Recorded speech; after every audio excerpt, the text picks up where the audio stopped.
Assalamualaikum warahmatullahi wabarakatuh. Bagaimana kabarnya Aden, Bravo, dan Casablanca? Semoga sehat-sehat selalu ya. Di bulan Ramadan yang suci ini, semoga kita mendapatkan keberkahan, mendapatkan maghfirah, dan mendapatkan rahmat. Dan kita kembali suci di hari yang fitri. Oke, bersama saya Ibu Yuyun Maryuningsi.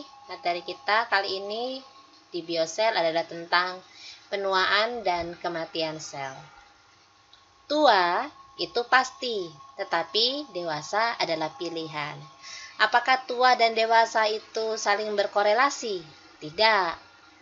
Ya, karena yang tua belum tentu dewasa.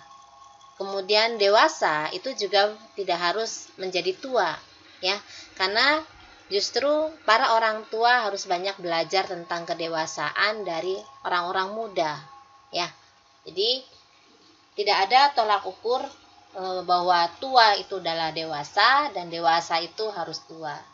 Maka kita, ya, siapapun itu harus belajar menjadi dewasa. Dewasa dalam hal kebajikan, ya, karena kebajikan ini adalah bekal kita untuk menuju kepada suatu hari nanti kelak ketika kita dipanggil di sisinya. Penuaan sel, ya, kalau ibu analogikan dengan penuaan sel, maka sel itu tidak akan selamanya muda. Tahu dong beberapa skincare ya tentang anti aging kayak gitu. Itu kan suatu usaha yang dilakukan oleh manusia untuk tetap awet muda, ya. Karena pada intinya hakikat manusia itu tidak ada yang menjadi tua, dia ingin selalu tampak lebih muda. Nah, ini dianalogikan dengan cara seperti ini. Ini sepatu yang sudah tua, padahal ketika mudanya bentuknya seperti ini ya. Sepatunya sudah dekil and dekumel. Nah, ingat nggak dengan domba Dolly? Domba Dolly adalah domba hasil cloning. Nah, ini adalah hasil cloning dari domba Dolly. Domba Dolly itu umurnya tidak lebih dari 4 tahun ya. Karena secara konsep walaupun dia masih muda, tetapi ternyata selnya itu mengandung sel-sel yang tua. Nah, domba Dolly di usia 2 tahun itu sudah mengalami kanker tulang, ya. Karena ternyata kanker tulang itu hanya terjadi pada domba yang sudah usia lanjut. Nah, artinya walaupun domba Dolly itu merupakan domba yang masih muda, tetapi sel-selnya itu adalah sel-sel yang tua. Nanti kita akan belajar lagi tentang cloning di semester 5 ya. Ketemu lagi sama Bu Yun karena Bu Yun juga mengampu mata kuliah genetika. Nah, sel itu memiliki siklus seperti ini. Ini dimulai dari fase G ya, ini fase G, kemudian ini adalah fase interfase, kemudian ini adalah fase siklus sel. Ketika fase G ini disebut dengan G1, ini sel-sel itu tampak, coba diperhatikan, ini seperti sedang melakukan proses persiapan. Nah, ketika proses persiapan di sini, Ibu akan menggunakan pen. Kita perhatikan di sini. Nah, di sini itu kan fase istirahat ya, fase istirahat. Dari seluruh fase siklus sel, nih, siklus sel, kita hanya mengenal ketika kita waktu SMP, SMA itu kita mengenal siklus sel itu di sini. Ya, dari keseluruhan siklus sel yang terdiri dari profase, metafase, anafase, dan telofase. Pro, meta, ana, telo. Coba perhatikan gambar di sini. Di sini siklus sel itu ternyata hanya menempati 1/4 waktu dari seluruh waktu siklus sel. Nah, waktu yang banyak ini dari G1 ke G2 ya, G1 ke G2 itu adalah fase di mana sel itu bersiap-siap untuk melakukan pembelahan. Jadi fase pembelahannya di mana? Fase pembelahannya di sini. Ya, ini adalah fase pembelahan. Pro, meta, ana, telo itu adalah fase pembelahan. Di fase G1 di sini di G1. Itu sel itu mengalami proses persiapan untuk dia itu menuju ke interfase. Nah, ketika fase interfase, sebetulnya kalian mengenalnya sebagai fase istirahat. Ya, fase istirahat. Padahal sebetulnya yang disebut dengan interfase itu bukan fase istirahat, tetapi di sini sel itu melakukan replikasi, perbanyakan DNA. Jadi sebelum sel itu membelah di pro-meta-anatelo, itu di sini sel itu mengalami penebalan kromatin, kemudian terjadi replikasi kromosom. Yang tadinya satu kromosom menjadi 2, sehingga di sini terjadi perbanyakan sel. Di G2 itu kromosomnya menjadi 2 kali lipat. Ya. Di sini di fase G2 itu selnya kromosomnya itu 2 kali lipat. Karena sudah 2 kali lipat, maka dibutuhkan sel ya. Jadi di sini terjadi pembelahan sel. Nah, pembelahan sel di sini ini ya. Ini pembelahan sel di sini itu melalui fase yang disebut dengan pro-meta-anatelo, sehingga terdapat menjadi 2 sel baru.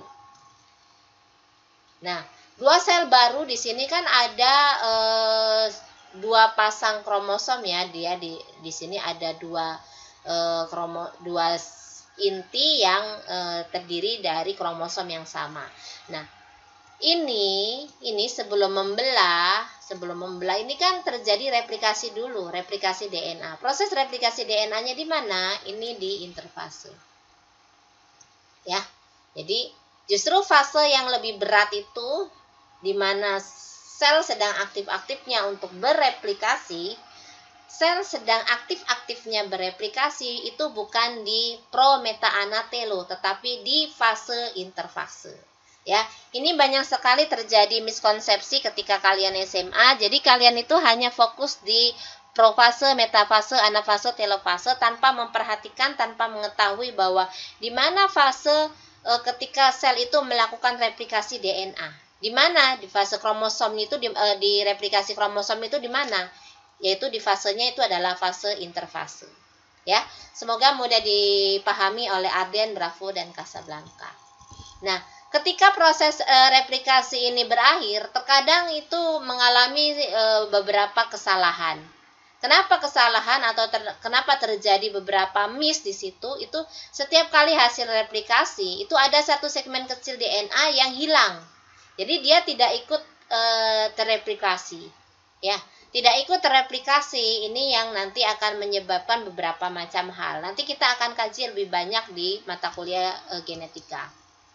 Nah, kalau kromosom dipanjangkan, ya, kalau kromosom dipanjangkan, ini adalah ini ya, yang disebut dengan telomer, ya.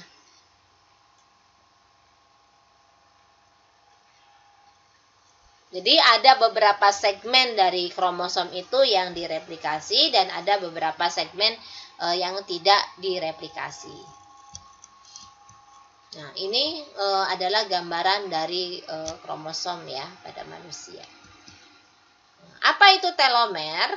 Nah, ini adalah nih. Jadi telomer ini kromosom. Ini telomernya tuh seperti ini. Jadi ketika di yang benang-benang kromatin yang ketika kromosom itu diuraikan menjadi benang-benang kromatin yang disebut dengan telomer. Nah, telomer ini bila diuraikan kembali ini menjadi pita double helix ya, menjadi pita double helix yang seperti ini. Nah, untuk menjadi dia itu bereplikasi, ini masing-masing pita itu membelah. Nah, menjadi single strand. Jadi ada single strand yang pertama dan ini single strand yang kedua. Masing-masing dari single strand ini membentuk pasangannya. Sehingga terbentuk 2 buah kromosom baru, yaitu kromosom yang tadinya kromosom indukan dengan pasangannya itu adalah kromosom hasil dari replikasi. Ya. Nah, ini telomer. Telomer itu ditemukan pada tahun 1986 oleh Elizabeth Bacon. Ya.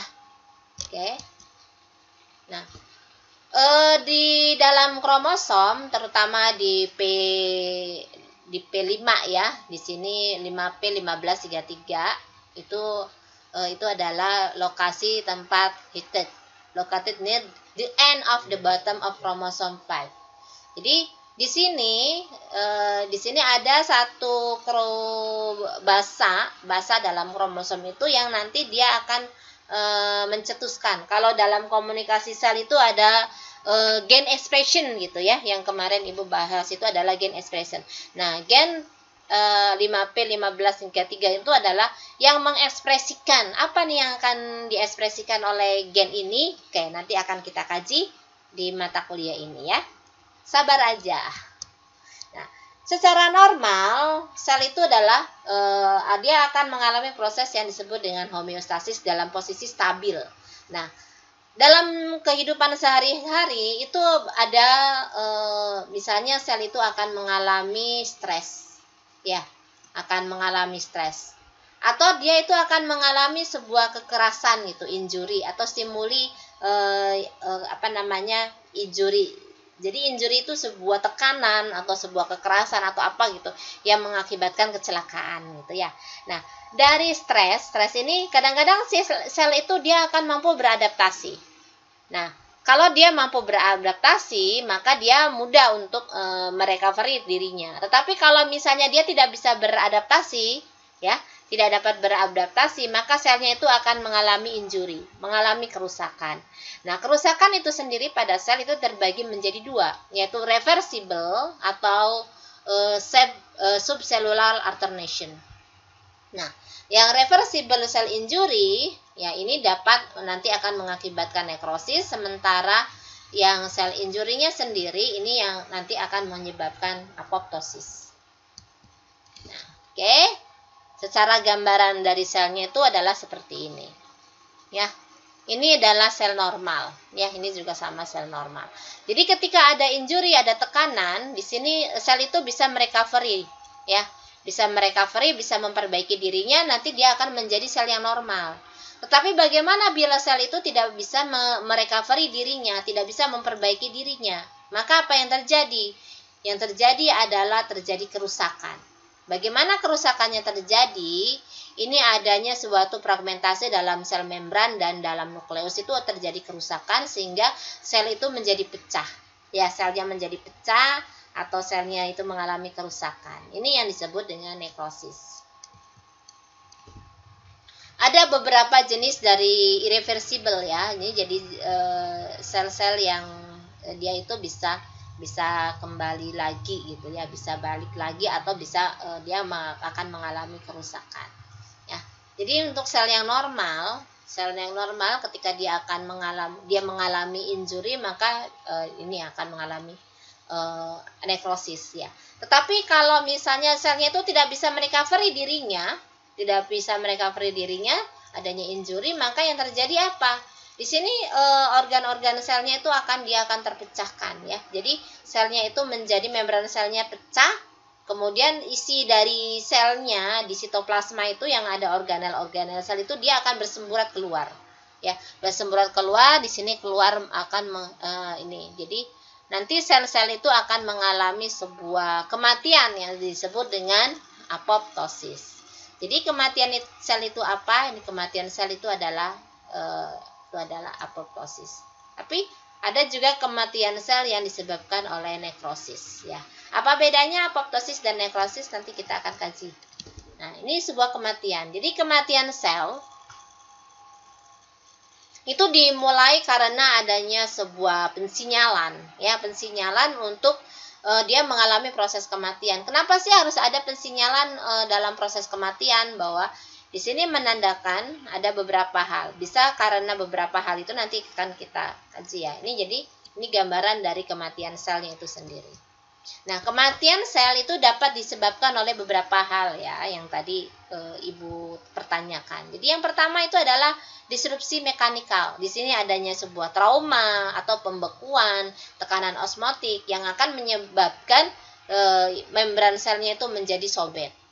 Atau yang kedua, kegagalan integritas fungsional membran. Jadi di sini saluran membrannya tertutup, jadi tidak terjadi fungsi kontrol atau fungsi kontrolnya itu berkurang, ya, sehingga akan mengakibatkan membran sel menjadi rusak. Atau yang ketiga, jalur metabolik tertutup. Di sini terjadi respiratory seluler. Nah, di sini karena respirasi selulernya terganggu, maka pasukan oksigen yang terjadi di metabolic pathway itu terganggu. Sehingga akibatnya apa?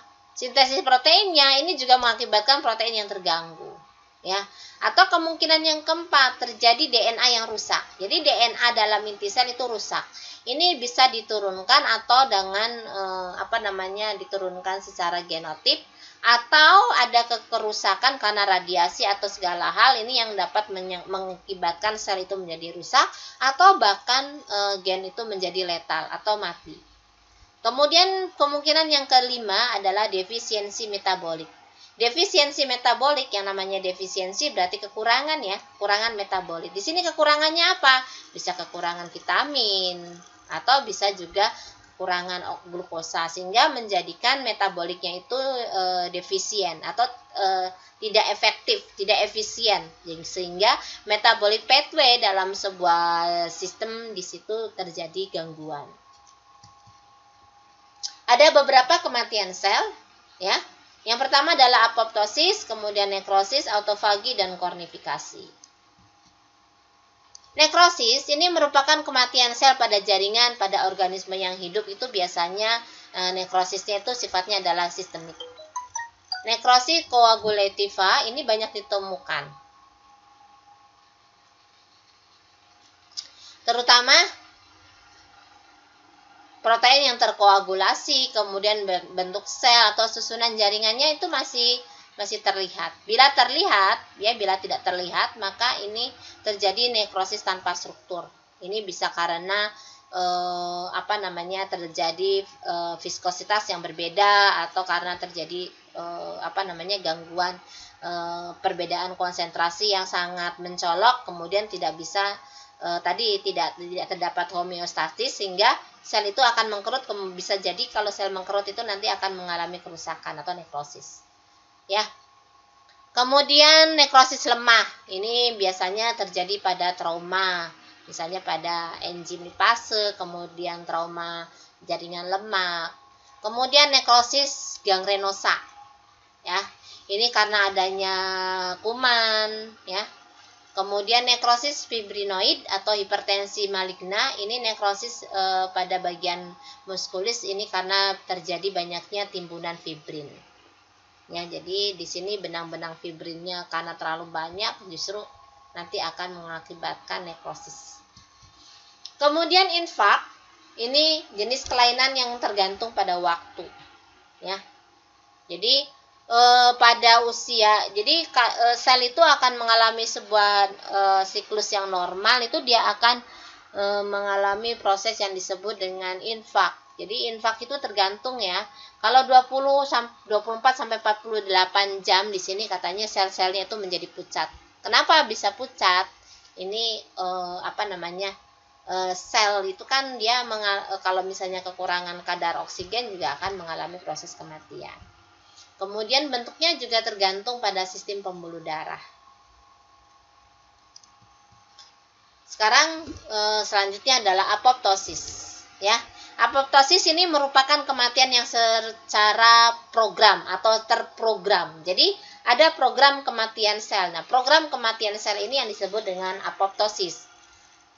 Disebabkan karena yang pertama itu adalah pensinyalan. Jadi sinyal aktif yang menyuruh sebuah sel itu untuk mengalami proses kematian. Kemudian yang kedua, penarikan sinyal hidup. Ya. Jadi di sini sinyal hidupnya terjadi penurunan, misalnya testisnya dibuang gitu ya, maka di sini testosteronnya juga akan menurun sehingga terjadi apoptosis pada sel-sel yang terdapat pada prostat. Atau fragmentasi, di sini apoptosis badis. Ini akan melahap sel sekitar yang sekitar sel-sel yang tidak terjadi radang. Jadi kalau misalnya kita ada radang, itu nanti akan mengalami proses fragmentasi. Di mana sel-sel yang mengalami luka itu nanti akan dilahap oleh sel-sel yang di sekitar radang ya. Jadi kalau misalnya kita kena luka itu kan kadang-kadang sel yang rusaknya nanti dia akan menjadi bentukan baru itu karena terjadi proses fragmentasi. Nah, di sini kematian sel, ini ya, ini untuk sel normal yang tidak mengalami kematian sel. Di sini gambarannya, ini Z9 letaknya di luar membran. Ini Z9 itu letaknya di luar membran. Maka selnya itu akan sifatnya itu aktif ya, sehingga apoptosis atau kematian sel yang terprogram ini akan dihambat sehingga sel itu akan tetap hidup. Nah, ini ya. Jadi Z9-nya ini masih di luar membran. Tetapi bagaimana kalau Z9-nya itu udah di dalam membran? Nah, di sini. Ini akan mengaktifkan Z9 ini akan mengaktifkan apa? Akan mengaktifkan Z4, Z3 ya. Kemudian ini juga nih akan mengalami. Jadi sinyal kematian itu sebuah sel itu akan menerima sinyal kematian. Sinyal kematiannya apa? Ini Z9 ya. Setelah dinonaktifkan ini akan menghambat Z4 dan aktivasi Z4-nya ini akan mengakibatkan Z3, yaitu suatu protease yang memicu serangkaian reaksi untuk mengarah ke aktivasi nukleasa dan protease lainnya. Enzim ini mengakibatkan perubahan yang terlihat pada apoptosis sel dan akhirnya menyebabkan sebuah kematian pada sel. Ya, jadi Z4 ini akan mengakibatkan Z3, ya, sehingga di sini akan mengaktifasi kaskade untuk mengalami proses kematian sel. Nah, proses apoptosis sendiri, ya, di sini adanya sel injury, di sini ada serangan di sini ya, sel injury. Bisa serangannya apa saja? Bisa karena kerusakan DNA, karena radiasi atau karena toksik ya. Atau bisa juga karena protein miscoding ya. Jadi ada terjadi kesalahan coding pada protein. Maka di sini ya, di sini ada akan mengaktifkan BCL2, BCL2, kemudian di sini mengaktifkan di sini BCL2 family ya. Kemudian meregulasi BCL2 dan BCLX. Nah, di sini di mitokondria ini juga akan mengaktifkan sitokrom C. Nah, sitokrom C ini juga dapat diaktifkan karena adanya sebuah DIT reseptor extrinsic pathway. Jadi di sini adanya sebuah program kematian sel. Nah, bila ini masuk ya untuk mensimuli ekskulator cases, di sini akan mengakibatkan fragmentasi DNA. Ya, jadi mengaktifkan endonuklease sehingga inti selnya itu menjadi pecah. Nah, inti selnya menjadi pecah, maka yang terjadi apa? Yang terjadi adalah sitoplasmiknya ini dia akan luruh dan keluar. Nah, di sini proses seluruhnya sel sehingga organel-organel sel itu keluar ya. Ini organel-organel sel ini keluar. Ini nanti yang akan merupakan proses kematian sel ya, atau apoptotic body yang kemudian nanti dia itu akan difagositosis oleh sel yang lain ya. Di sini akan musnah gitu, dimakan oleh sel yang lainnya. Ya. Ini juga gambarannya sama ya, di nukleus. Di sini nukleusnya itu dia akan pecah. Nah, kalau nukleusnya pecah ya, ini pignosis, di sini juga akan terjadi kerusakan pada membran sel. Nah, kerusakan pada membran sel ini yang mengakibatkan organel-organel selnya itu menjadi keluar, ya.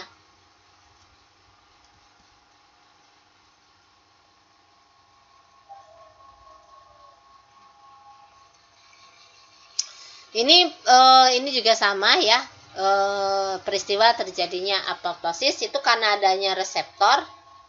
Di sini terjadi antiinflamasi.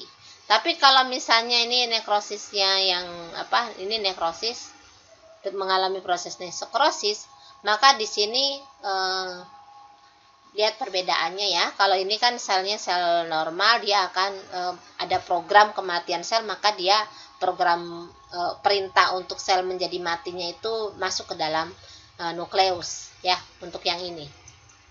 Nah, sementara kalau ini karena adanya nekrotik ya, jadi adanya sebuah kerusakan pada sel, maka di sini langsung ini proinflamasi. Jadi sel-selnya ini langsung dia bisa biasanya kalau nekrosis itu tergantung derajatnya ya. Terkadang dia bisa merecovery dirinya atau memperbaiki dirinya, kemudian selnya kembali menjadi sehat.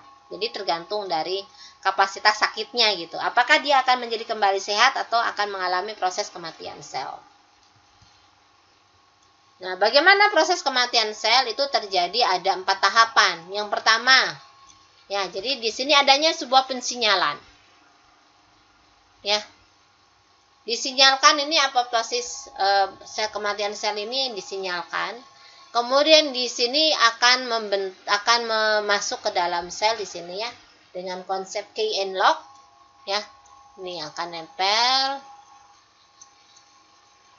ya.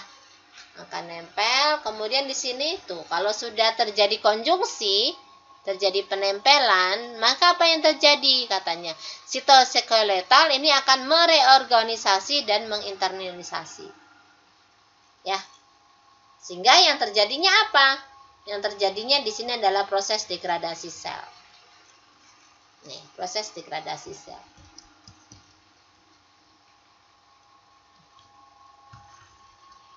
Ya. Ini gambaran ini tadi ya, udah sama ya. Jadi ini proses kematian sel. Nah, bagaimana morfologi dari kematian sel? Oke. Di sini sel normal, ya. Jadi kalau sel normal di sini, ini sel normal, ya sama ya. Kalau nekrosis itu ada enzymatic digestion atau working cellular content. Jadi di sini adanya sebuah kerusakan pada sel. Sementara kalau pada apoptosis, ya di sini adanya kondensasi dari kromosom, kemudian di sini selnya itu akan pecah, kemudian organel-organel selnya itu akan bersemburat keluar dan kemudian akan difagositosis ya oleh sel yang lainnya. Jadi akan akan dimakan.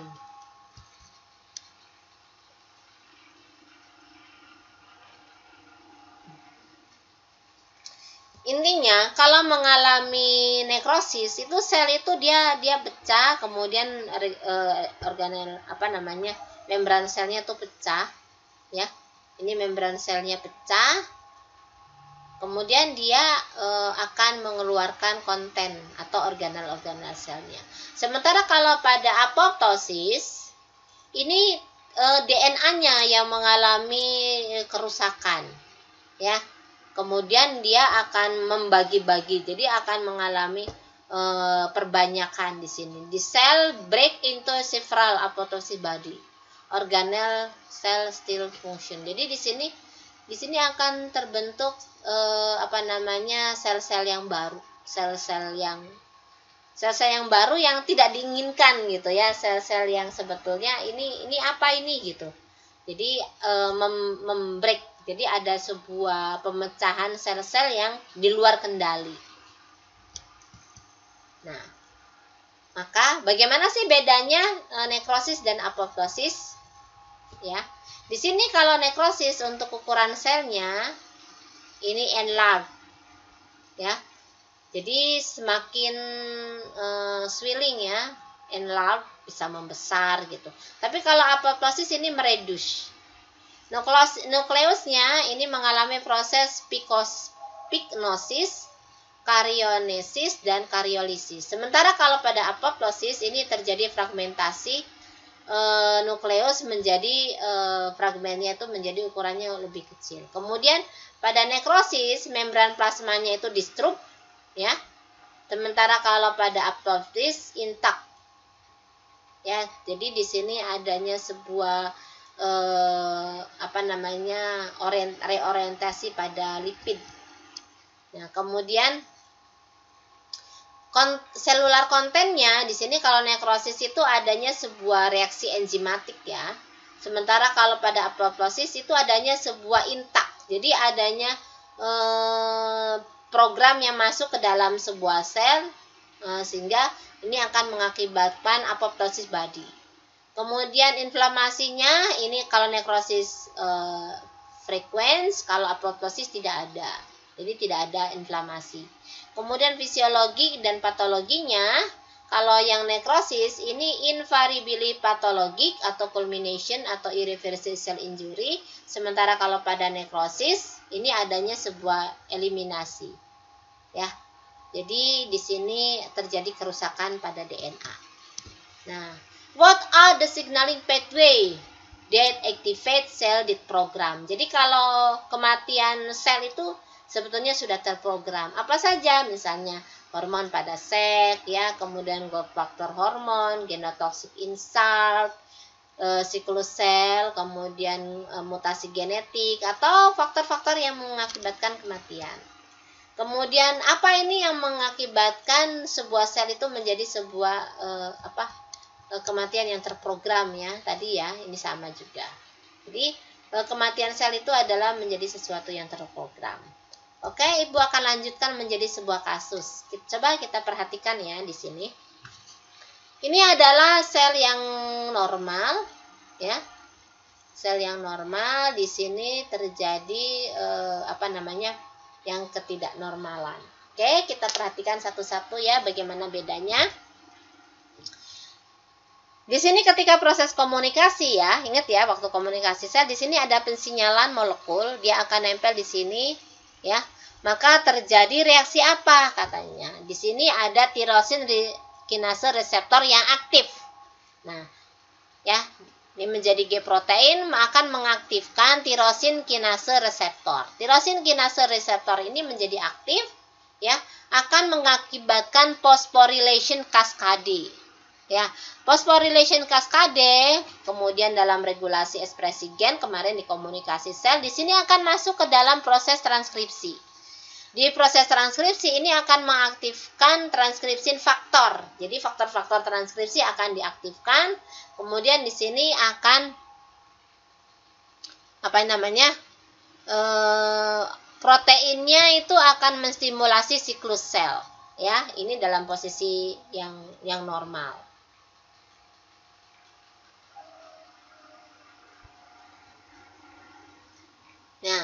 Nah, itu kalau misalnya posisinya normal, ya. Tetapi bagaimana kalau proteinnya itu overpressured? Nah, ini yang terakhir nanti dulu ya. Nanti dulu. Jadi kalau misalnya terjadi overpressured, apa yang terjadi? Kan ini kondisi yang normal. Oke, Ibu bulatin dulu, Ibu lingkarin dulu yang kondisi yang normal ya. Nah, ini adalah kondisi yang normal. Jadi kondisi yang normal ini adalah yang sebenar-benarnya terjadi secara normal. Oke, sekarang bagaimana misalnya terjadi tidak terjadi ini ya, tidak terjadi yang ininya nih, yang pensinyalan ya. Tuh, misalnya tidak terjadi stop di sini. Stop. Maka di sini protein kinasenya itu adalah terjadi defecting atau missing transcription. Ya, pada faktor gen P53, sehingga gen P53 ini tidak dapat mengaktifasikan proses transkripsi. Ya, di sini itu tidak terjadi proses transkripsi. Beda dengan yang ini. Kalau yang ini terjadi proses transkripsi. Ya, ini terjadi. Kalau ini tidak terjadi proses transkripsi. Nah, karena tidak terjadi proses transkripsi, maka apa yang terjadi? Proteinnya ini akan menghambat terjadinya proses siklus sel.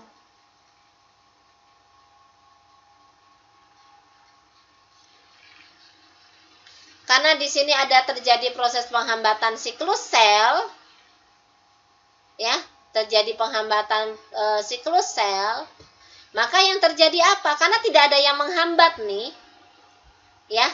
Jadi tidak ada yang menghambat dia untuk mengalami proses siklus sel. Maka yang terjadi balik lagi ke sini. Di sini yang terjadi adalah proteinnya itu akan terjadi overexpress. Jadi akan siklus selnya itu adalah terjadi overstimulate. Jadi terus menerus tiada henti. Selnya itu membelah sehingga menjadi satu sel itu menjadi berproliferasi menjadi banyak sel. Ya. Jadi di sini selnya itu tanpa dihambat, tanpa menghambat. Jadi harusnya kan kalau sudah siklus sel, kalau sudah membelah ya sudah gitu. Nanti akan dihambat untuk membelah selanjutnya. Tapi kalau ini tidak, dia tidak ada proses hambatan terhadap siklus sel, sehingga di sini siklus selnya itu tidak terhambat, ya. Siklus selnya tidak terhambat, maka akan terus-menerus terjadi proses siklus sel. Maka apa yang terjadi? Yang terjadi adalah menjadi sel kanker. Sel kanker. Jadi sel kanker itu adalah sebuah kegagalan atau terjadi miskomunikasi, tidak ada hambatan dalam proses siklus sel. Jadi siklus selnya itu tidak dihambat untuk berhenti. Ya, non-stop. Terus saja terjadi siklus sel. Nah, selnya menjadi sel anakan, terus saja menjadi sel anakan, sehingga itu akan mendepak sel-sel yang lainnya. Nah, makanya kenapa sel kanker itu selalu tumbuh dengan cepat, selalu berkembang dengan cepat, karena terjadinya di sini ya, siklus cell not inhibition. Jadi siklus selnya itu tanpa dihambat. Oke? Menimbun harta sebenarnya mati, meskipun mereka hidup. Sementara mereka yang berilmu akan terus hidup sepanjang waktu. Ya, oke.